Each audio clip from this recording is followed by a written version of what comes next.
পেঁচিয়ে ধরবে। কেমন করে পেঁচিয়ে ধরবে?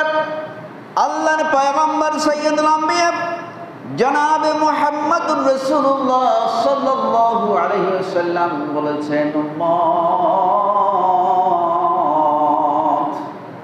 ও আমার উম্মতেরা, কেমন করে পেঁচিয়ে ধরবে তাহলে শোনো।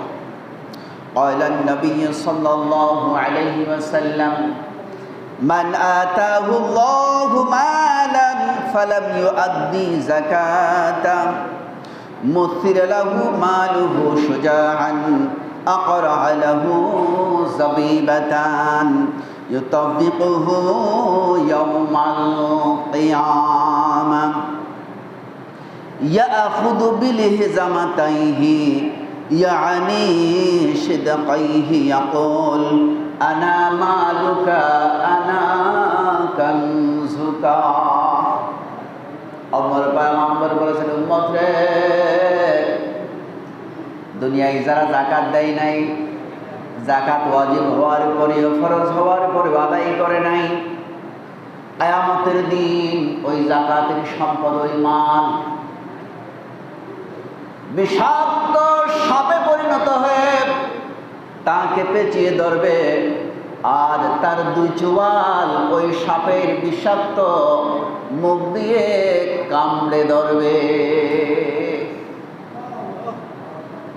এই চোয়াল পুরাটা সাপ কামড়ে ধরবে, বিষাক্ত সাপ।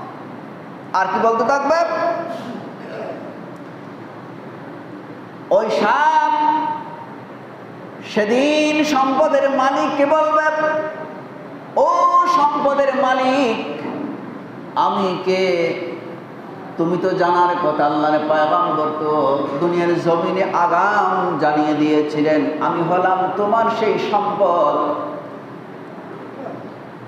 যে সম্পদের হকদার তুমি ছিলে না, অন্য কেউ ছিল, সমাজের গরিবরা ছিল।